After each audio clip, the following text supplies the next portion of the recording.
신뢰가 깨지거나 또는 믿음이 안 가게 되는 경우가 지금부터 나오기 시작하죠. 150만 원 벌으셨습니다. 아, 이거 할 때마다 부끄러워. 감성인형 감성주택.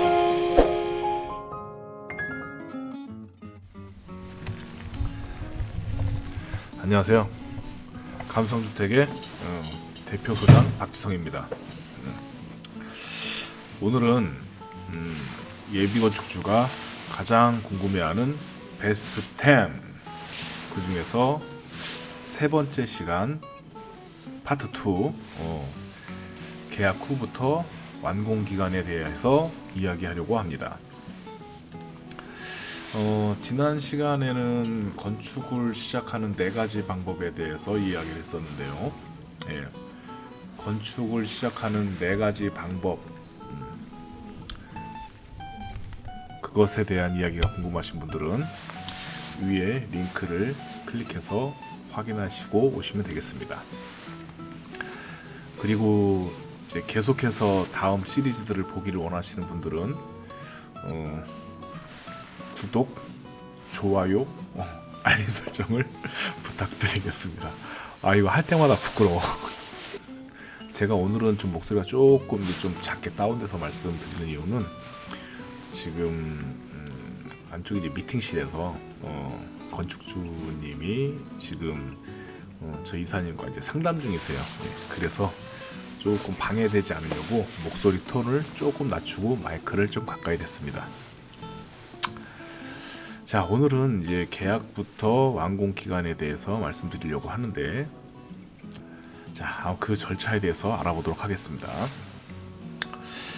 그 예비 건축주님께서 집을 짓기로 마음을 먹고 여러 가지를 이제 비교도 해가면서 공부도 하시고, 그다음에 집을 지을 업체를 결정을 하고 선정을 하셨다면 이제 아마 건축 계약을 하시게 될 것입니다. 건축 계약을 하게 되면 그 다음 과정은 또 어떻게 되고, 또 어떻게 건축주님들이 무엇을 준비해야 하는지, 행정적인 절차들은 이제 어떤 것들이 있는지, 그런 것들이 궁금하실 것 같은데요. 오늘은 그런 궁금증들을 싹 해결하는 시간이 되었으면 좋겠습니다. 건축주님께서 건축 계약을 하시게 되면 또는 설계 계약을 하고서 이제 건축을 계약하시는 분들도 있고, 그렇다면 이제 집을 이제 점점 이제 짓고자 하는 집에 대해서 이제 구체화를 이제 시작하는 단계라고 보시면 됩니다. 토지에서 집은 어느 방향을 보았으면 좋겠는지, 그리고 주차장은 또 어느 쪽으로 썼으면 좋겠는지, 그리고 그런 거에 대한 이제 집의 배치 계획을 잡게 되는데, 그게 가장 첫 번째로 진행되는 설계 과정이라고 할 수가 있습니다. 물론 그 전에 전기를 어떻게 사용할 수 있는지, 수도나 지하수, 그리고 오하수 배수는 어떻게 할 것인지에 대한 고민도 같이 해야 합니다. 그리고서 생각하고 계시던 또는 원하시던 집의 평수와 내 집에 들어갔으면 하는 그 공간들을 나열을 하여 봅니다. 일반적으로 예를 들어서 설명하도록 하겠습니다. 나는 35평의 2층 집을 원한다고 가정한다고 치고, 내가 원하는 것들을 나열하다가 보면 그 평수가 내가 원하는 공간에 다 넣을 수 있는지 없는지가 어느 정도 감이 잡히게 됩니다. 그래서 무턱대고 이 정도면은 32평, 저 정도면 35평, 이 정도면 40몇 평이라는 것보다 조금 더 구체적으로 나의 집이 몇 평 정도가 될지를 예상을 할 수가 있는 거죠. 예를 들어서 현관은 보통 작으면 1평, 크면 2평, 방도 작으면 3평, 크면 4평. 그러니까 보편적인 평수는 그의 중간 정도라고 보시면 됩니다. 그러면은 현관은 1.5평, 그리고 방은 3.5평 정도 되겠네요. 보통 이제 내가 이제 실을 배치하면서 원하는 방들을 이제 나열할 때 큰 방은 1층에 한 실, 중간 정도 되는 방도 1층에 한 실, 그리고 작은 방은 2층에 한 실, 이렇게 놓고 계산을 해보면, 자, 일단 지금까지 계산해 보면 현관 대략 평균적으로 1.5평, 그리고 방 3개가 다 해서 그래도 큰 것, 중간, 작은 것 해서 보통 10.5평 정도, 이렇게 해서 12평이 벌써 만들어집니다. 이런 방식으로 평균 화장실은 1.5평, 주방은 4평, 거실은 5평, 다용도실은 3평, 드레스룸 2평, 계단실 2평씩 아래 위로 4평, 그리고 동선 평수로 대략 3평 정도 계산하다 보면 대략적인 평수 계산이 됩니다. 그리고 포치, 테라스, 다락 등도 원하신다면 넣어봅니다. 그렇게 해서 계산을 하면은 계산하게 되면 시간이 많이 걸리기 때문에 이거 이제 다음 시간에 기회가 되면 얘기를 하기로 하고요. 이런 식으로 하다 보면 대략적인 이 실들이 원하시는 이제 생활 환경을 고려해서 배치하다가 보면 평면 설계가 되는 것이고, 그런 설계를 원하는 곳을 이제 넓히거나 좁혀가면서 또는 실의 배출을 바꿔가면서 또는 실을 추가나 삭제해가면서 나만의 집을 설계하게 됩니다. 평면 설계가 끝나게 되면 설계는 거의 70%는 끝났다고 볼 수가 있습니다. 그 이후에 인면 설계와 지붕 모양 등을 설계하면 되는데, 설계가 이제 설계를 하는 과정, 이렇게 설계를 하는 과정이 보통 2-3개월 정도가 듭니다. 어떤 분들은 뭐 그거 하는데 2-3개월이나 걸리냐, 캐드를 뚝딱뚝딱 하면 되는데 기존에 해놨던 거 있지 않느냐 뭐 라고 말씀을 하시는데, 정말 뚝딱뚝딱 해서 드리면은 정말 좋은 거죠. 그리고 기존에 있던 거 갖다가 하면은 정말 편한 거죠.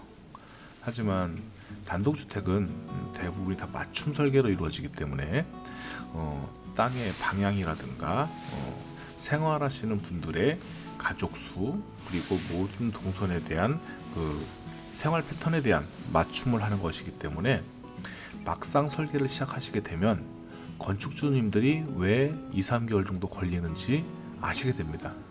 왜냐하면 건축주님들이 정말 피드백과 컨펌이 빠르게 이루어진다면 그 시간은 매우 빠르게 줄어들 수가 있습니다. 빨리 빨리 빨리 빨리.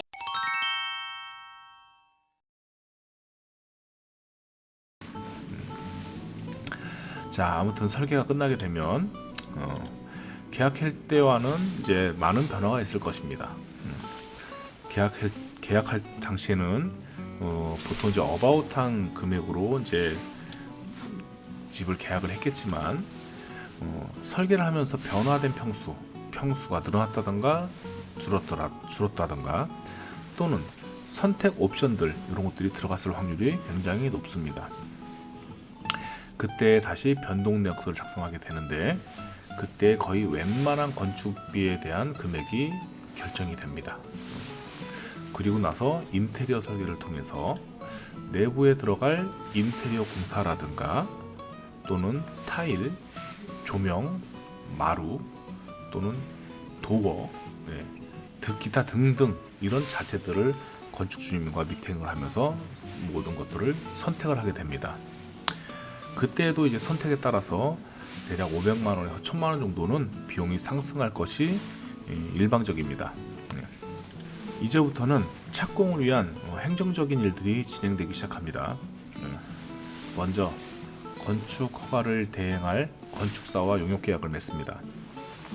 그럼 건축사는 설계되어진 도면을 토대로 지방조례에 맞는 도면을 작성을 하고 내진 설계를 이제 대행을 해주고, 그 다음에 건축 허가나 신고 접수를 하게 됩니다. 건축사와 허가 계약을 맺을 때 들어가는 비용은 대략 600만 원에서 1000만 원 정도 비용이 들어가게 됩니다. 간혹 잘 모르는 영업사원들, 건축 매니저라고 하는 사람들은 뭐 150만 원에서 300만 원 사이 들어간다라고 얘기를 하는데 얼마 지나지 않아 이쯤 돼서 그 사람들이 잘 모르고 한 것이라는 생각이 들어서 신뢰가 깨지거나 또는 믿음이 안 가게 되는 경우가 지금부터 나오기 시작하죠. 예. 접수 후 이제 15일 정도가 지나고 나면 건축 허가 접수가 하고 나서 15일 정도가 지나게 되면 건축 허가가 나오게 되는데요. 이건 이제 토지가 이제 대지이거나 나대지일 때의 기간이고요. 만약 전답 임야일 때는 보통 1개월 반 정도가 지나야 허가가 나오게 됩니다. 이제 허가가 나오게 되면 그때부터 이제 허가서를 가지고서 임시정비도 신청해야 되는데 한전불입금 한 60만 원 정도 내고 임시 계량기를 설치하게 됩니다. 물론 지중공사를 해야 되는 경우에는 또 예외가 돼서 돈이 좀 더 들어가게 되겠죠. 그리고 공사를 할 때 수도 계량기도 이때 신청을 하게 됩니다. 그리고 나서 착공을 시작하도록 준비를 하는데 기술안전 지도 계약을 맺게 되고요. 그리고서 고용산재보험을 가입하게 되는데 일반적으로는 도급을 받은 회사에서 가입을 하는 것이 정상입니다. 가끔 도급 계약을 한 업체가 있는데도 불구하고 건축주에게 부담을 시키는 사례가 자주 있는데 이런 정보들을 알고 계셨으면 좋을 것 같습니다. 참고로 고용산재보험은 대략적으로 평당 한 5만원 정도, 제가 정확하게 산출하는 방법은 잘 모르겠지만 그래서 대략 150만원에서 300만원 정도가 들어간다고 보시면 됩니다. 이 영상을 보신 분들은 최소한 150만원 벌으셨습니다.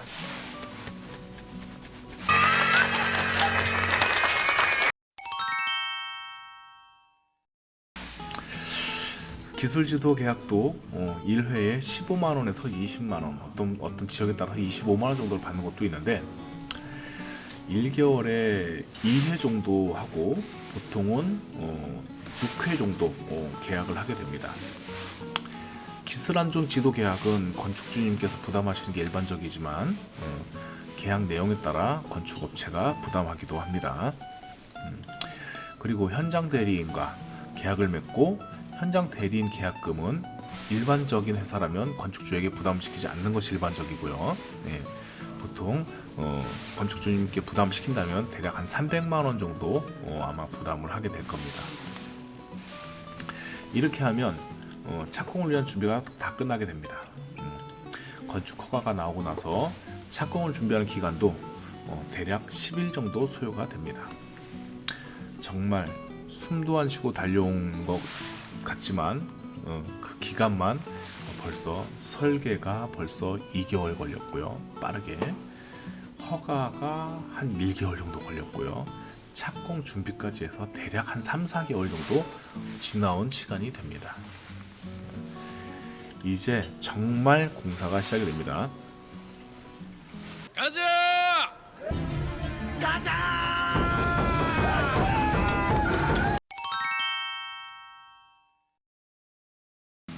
공사업체는 자재 수급을 위한 이 공사 착수금을 요구하게 됩니다. 공사 착수금을 받은 업체는 터파기부터 기초 공사를 시작하게 됩니다. 공사가 시작이 되었으면 그 다음부터는 정말 일사천리로 집이 지어지게 돼요. 정말 깜짝 놀래죠. 골조 올라갈 때까지. 보통 이제 업체마다 다르지만 기초 공사가 끝이 나고서 1차 중도금을 받는 곳도 있고요. 골조 공사까지 끝내고서 1차 중도금을 받는 업체도 있으니까 그건 참고만 하시기 바라겠습니다. 참고로 저희는 1차 골조가 완료되면 1차 중도금을 받게 됩니다. 골조 공사가 마무리가 되면 전기 공사와 설비 공사를 해서 집 안에 이제 순환, 그죠? 우리 핏줄과 같은 어떤 여러 가지 순환을 하게 만들고 기능적으로 그 다음은 이제 화장실과 방수 공사, 화장실 방수 공사와 바닥 방통 마감 공사를 하게 됩니다. 그리고 이제 창문과 이제 현관문이 달리게 되고요. 그 다음에 외장 공사와 지붕 공사가 이루어집니다. 그리고 내부 단열재 공사와 내부 목공 공사가 이루어지고 내부에 이제 석고 2장까지 다 완료가 되면 그때 보통 2차 중도금을 받게 됩니다. 그리고 이제는 정말 마감 공사만 남게 되는 거예요. 남은 것들은 이제 보일러, 타일, 도배, 마루, 조명, 콘센트, 페인트, 실리콘 이렇게만 남겠네요. 그렇게 다 남게 되면 완료가 되고, 그다음 이제 외부에 이제 데크 공사 그런 것까지 다 끝나게 되면 이제 준공을 위한 청소를 하게 됩니다. 또 건축주님의 요구가 있다면 이제 우수 공사와 정화조 공사까지 진행을 하고 나서 공사를 마무리 짓게 됩니다. 이렇게 공사가 완공이 되고 건축회사는 잔금을 받고 집의 열쇠를 건축주님께 넘겨주게 되면서 공사 계약이 마무리가 됩니다. 그리고 이제 건축 허가 계약을 했던 건축사에게 이제 집을 짓는 데 들어간 자재들의 각종 납품 확인서와 시험 성적서들을 전부 전달을 하고, 그다음에 각종 사진들과 서류를 전달하게 되면 이제 그걸 토대로 준공 신청을 하게 됩니다. 특별한 사안이 없다면 준공 신청 이후 2-3주 정도가 지나서 사용 승인이 떨어지게 됩니다. 이제 건축주님은 이사를 하게 되는 데까지 걸린 시간을 계산을 해보면 착공 전까지 3-4개월, 착공 후 완공까지 3개월, 준공 신청 후 입주까지 1개월, 이렇게 해서 보통 특별한 일이 없다는 가정하에 일반적으로는 총 7개월에서 8개월 정도가 소요가 됩니다. 물론 상황에 따라 절반 정도로 정말 빠르게 진행이 될 수도 있고요, 또는 뭐 2배로 늦어지는 경우도 있습니다. 하지만 그런 상황들은 정말 특수한 상황일 때 있을 만한 일이고, 보통 일반적으로는 7-8개월 정도가 필요 기간이라고 할 수가 있겠습니다. 아무튼 참고하셔서 너무 급하게 준비하셔갖고 설계를 쫓기듯이 하는 일이 없기를 바라겠습니다. 설계를 하는 과정이 길면 길수록 만족할 만한 결과물이 나올 확률이 높아진다는 점 강조드리면서 오늘은 여기까지만 하고서 마치도록 하겠습니다. 도움이 되셨다면 좋아요, 구독을 부탁드리겠습니다. 다음 시간에는 예비건축주가 가장 궁금해하는 베스트 10 설계비의 차이들, 그 다음에 건축비의 차이들에 대해서 이야기를 나눠보도록 하겠습니다. 감사합니다.